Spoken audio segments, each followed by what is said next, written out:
prachtig. Koude rillingen, echt waar.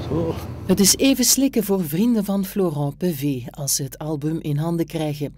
De plaat is een eerbetoon voor de Tongerse zanger van Kaboul Golf Club. Een groep die werd gezien als een van de meest beloftevolle bands in de rockwereld. De 22-jarige Florent kwam een jaar geleden om het leven toen hij op de Grote Ring in Hasselt onder een lijnbus terechtkwam. Zijn dood was een schok voor de Limburgse alternatieve muziekwereld. Florent was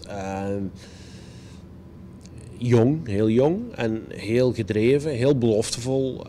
Ook wel iemand die geloofwaardig was. Hij was met muziek bezig, niet met het imago en alles wat daar rond was. En dat straalde ook. De band Kaboul Golf Club was ook helemaal geen vrijblijvende band. Daar ging een bepaalde drang vanuit van die band. En dat straalde ook over op collega-muzikanten die dat ook geloofden.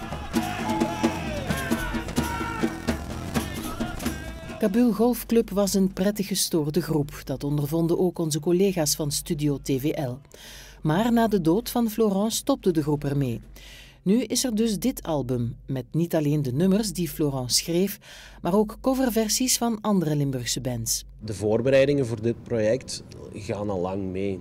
Het is zo dat de eerste bands mij gebeld hebben, zelfs de dag dat Florent gestorven was, van als er ooit iets gebeurt ter nagedachtenis, willen we daar graag aan meewerken. Wij hebben dat als label vooral gedaan, maar de bandleden of de overige bandleden van Kaboul zijn altijd heel nauw betrokken geweest bij dat project, vooral als een inhoudelijke toetssteen, link ook naar de ouders. En ik denk na dit dat ook wel een manier is om dat af te ronden. Morgenavond is er een herdenkingsoptreden in de Hasseltse Musicodroom. Ik denk dat hij vooral zou willen dat er een goed lawaai gemaakt gaat worden en dat gaan we ook doen morgen. Hè.